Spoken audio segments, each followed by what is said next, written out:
Please like, share, and subscribe to Kalingup JP for more videos. Magandang araw po mga kalingap. Alam niyo ba, sa kabila ng mga ngiti at saya na pinapakita ni Papa Ed sa kanyang mga vlog, ay may mga pinagdadaanan pala siyang sobrang bigat. Yung tipong halos sumuko na siya. Pero pinipili pa rin niyang lumaban. Ngayong araw, pag-uusapan natin ang pinakamatinding pagsubok na dinadaanan niyon ni Kalingap Edu. Mga karanasang hindi niya laging ibinabahagi sa harap ng kamera. Kaya kung isa ka sa mga tunay na sumusuporta sa kanya, manatili ka hanggang dulo dahil sa controversial na ito. Alam naman natin mga kalingap, hindi madali ang buhay bago pa man sumikat si Papa Edu. Dumaan siya sa gutom, hirap at mga panahong walang katiyakan kung saan siya kukuha ng pang-araw-araw. Pero ang pinakamasakit para sa kanya ay yung mga taong akala niya ay kakampi niya.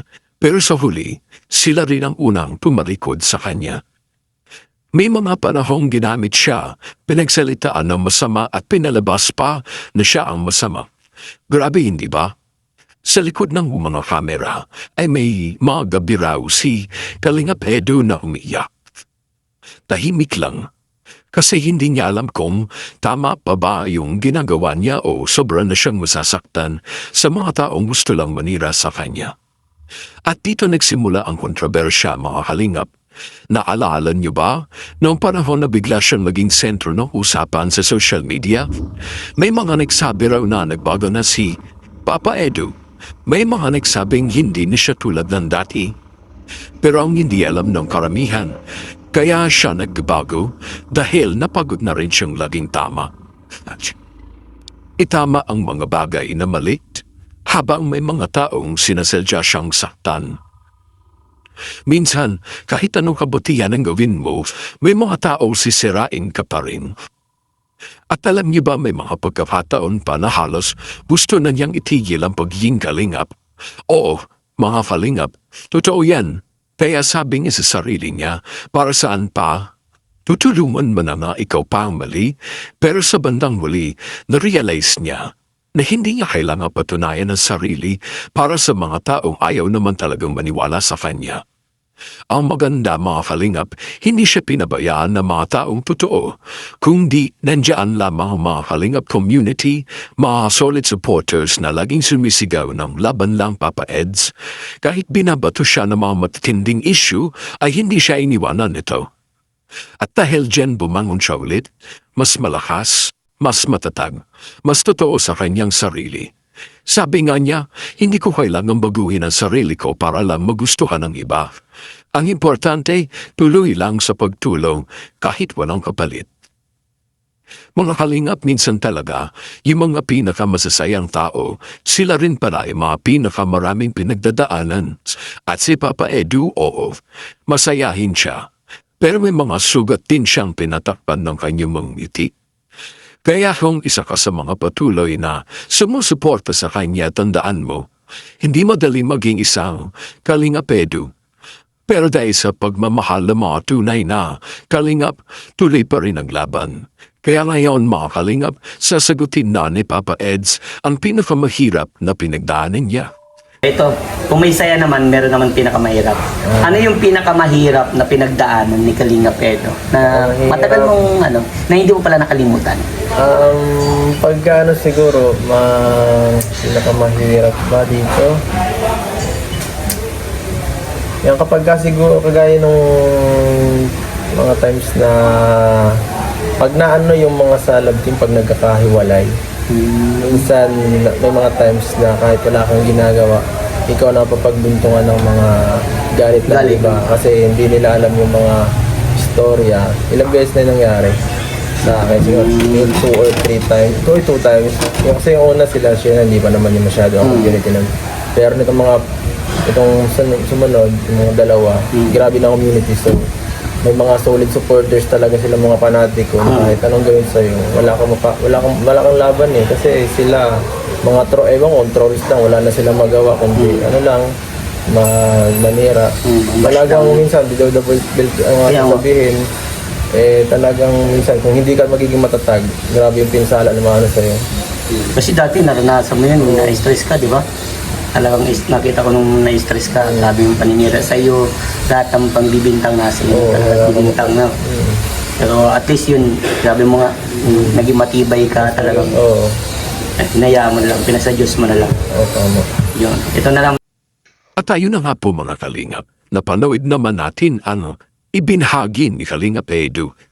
Alam mo yung pakiramdam na kahit gusto mo lang gumawa ng tama, kahit gusto mo lang tumulong, ikaw pa rin ang masasaktan. Ganito ang pinagdadaanan niyo ni Papa Eds. Sabi nga niya, nakakatikim daw siya ng mga masakit na salita at kahit hindi naman siya ang may kasalanan, siya pa rin ang sinisisi. Grabe mga kalingap, napakasakit nun. Alam mo minsan talaga, mas mabigat pa sa anumang problema yung mga salitang ibinabato ng ibang tao. Yung mga salitang akala nila biro lang, pero sa isang taong may mabuting puso, tinatarafan ito sa kaluluwa. Sa halis, si Kalingap Edu, isa siyang taong may malasakit, isang taong handang tumulong, kahit paminsan, siya mismo ang napapagod. Pero sa kabila ng mga kabutihan niyon, may mga taong hindi pa rin marunong makakita ng mabuti. At oo, aaminin natin, minsan, mas madaling tumulong sa mga estranghero kaysa sa intindihin yung mga taong walang ginawa kundi husgahan ka. Pero alam niyo mga kalingap, ang pinakamasakit dito, yung maramdaman mong ikaw na nga itong tumutulong, ikaw pa ang masama sa mata ng iba. Kahit maliwanag ang intention mo, kahit alam mo sa sarili mong totoo ka, may mga taong gagawa at gagawa ng kwento para lang masira ka. At sabi pa nga ni Papa Eds, umaabot sa puntong pinanghihinaan ako. Mga kalingap, isipin niyo yung taong nagbibigay ng inspirasyon sa marami, yung laging nakangiti sa kamera, yung akala mo walang problema, pero sa likod ng mga ngiting yun, may sugat na unti-unting lumalalim dahil sa masasakit na salita. Pero ito ang nakakabilib sa kanya. Hindi siya sumusuko, pinipilit niyang maging matatag, pinipilit niyang magpatuloy sa kabila ng lahat ng panit na nararanasan niya. Kasi alam niya, mas marami pa rin tao ang naniniwala sa kanya, mas marami pa rin sumusuporta, at mas marami pa rin nakaka-appreciate ng ginagawa niya. At doon natin makikita kung gaano tagal ang puso ni Papa Eds, hindi siya bumibitaw dahil alam niyang kapag siya'y tumigil, mas maraming mawawala ng inspirasyon. Mga kalingap, minsan, nakakalimutan natin ang mga hinahangaan natin, mga influencer. Tao rin sila, nasasaktan, nabapagod, nadadala rin ng emisyon. Hindi porket lagi silang nakangiti ay wala na silang pinagdadaanan. Kaya bago tayo magbato ng salita, bago tayo maliwala sa mga chismis o marites sa social media, isipin muna natin kung gaano kasakit marinig ang mga yon. Mula sa taong ang gusto lang naman ay magbigay ng kabutihan. Sa kabila ng lahat ng sakit at panghusga, patuloy ka lang lumaban. Hindi lang para sa sarili mo, kundi para sa lahat ng umaasa sa inspirasyon mo. At sa ating mga kalingap dyan, ipakita natin ang suporta at pagmamahal natin sa kanya. Isang simpleng nandito kami, Papa Eds.